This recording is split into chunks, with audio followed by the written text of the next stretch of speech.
Good morning. It's Friday, November 15th, and Hanukkah is over. I took my beautiful menorah out of the window. Hopefully it served its purpose. Identified me as a Jew in the neighborhood, surrounded by Christmas lights. And I have no problem with that. All of my neighbors are decent people. They're out there to celebrate, and I put up my menorah to distinguish myself and to spit in the face of all the anti-Semites out there in the world. But I don't want to talk about that.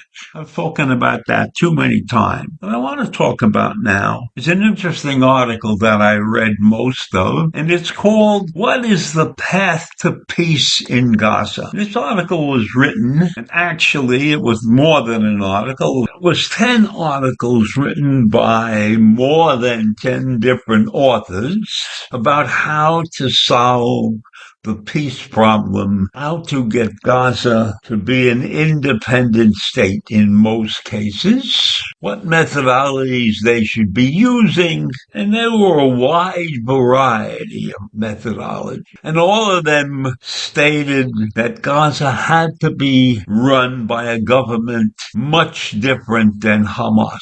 No army, no fighting forces were to be running the government. Was supposed to be a peaceful government.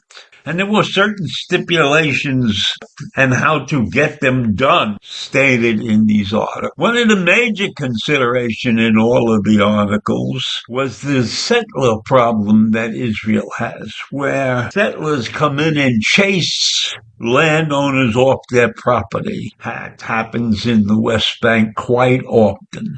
And all of these articles said that should be forbidden, and those settlers should be forced to give the properties back to the original inhabitants. Now, that is something that Benjamin Netanyahu opposes. But I think in most of these solutions, they really want Netanyahu gone. In addition to the situation with Netanyahu, the leadership of the Gazans should be taken away from Mahmoud Abbas, who right now is the president of the Palestinian Authority. And he'd been in office for about 15 years without having a re-election. And he's an old man. He's 88 or something like that. So the writers of the article would be very happy if he disappeared. And they suggested releasing the imprisoned Palestinian nationalist Marwan Barghouti, who was more popular than the leaders of Hamas. And Mr. Barghouti was convicted of murder and membership in a terrorist organization during a trial at which he declined to offer a defense and refused to recognize the Israeli court jurisdictions. But he's a staunch defender of Palestinian rights, and he agrees that the Palestinians should violently resist Israeli oppression. And he has also been a fan of Nelson Mandela's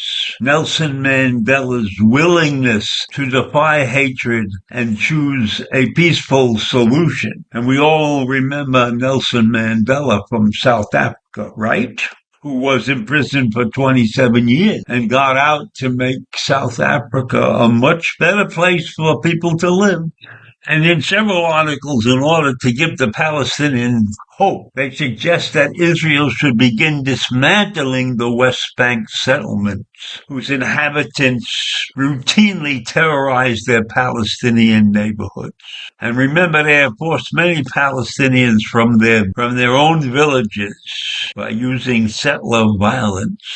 So right now, the critical issues for Gaza is relief, shelter, economic recovery, and reconstruction. And that is a huge task in in and of itself. But beyond that, we must look at a future. We have to look at an economy that has to be rebuilt, even though it was a piece of crap before the war, when they had an annual per capita GDP of less than $1,500 per person or something like that. It was the lowest in the world almost. And it's certainly going to be zero for the 2 million Palestinians who are there right now. So that's a very important factor, that all of these solutions that are being put forward to end this war have to take into consideration. So there's a step: rebuild and then revitalize the Gazan population. And that may take 3 or 4 essential or 5 essential tasks, or maybe more than that. So you got to start with getting the displaced people sheltered, clothed, fed,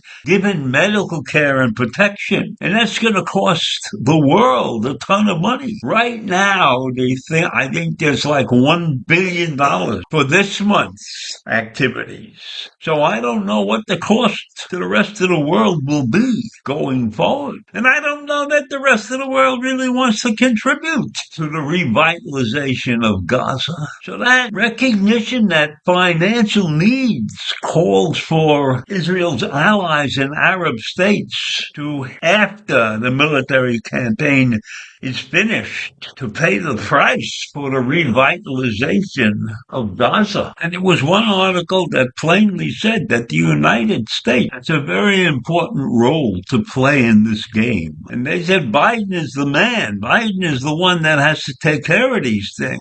And Biden doesn't particularly like Benjamin Netanyahu. Biden has credibility with the Arab leaders, and he can make a good faith gesture to the Palestinians. And in spite of anti-American sentiment, all understand that the United States is the only power that Israel really depends on. And the U.S. has more leverage than ever to induce some kind of productive negotiation. So the U.S., with a strong commitment to 2 states, one that would freeze the settlements, would also almost certainly be the end of Mr. Netanyahu's government, because his government relies on the support of the ultra-religious parties that represent the settler movement. And rejecting American diplomatic leadership in favor of continued settlements would probably lead to a breakdown in Netanyahu's unity cabinet, because many centrists would probably leave when Netanyahu stands up against American diplomatic leadership in this terrible situation. So there's much more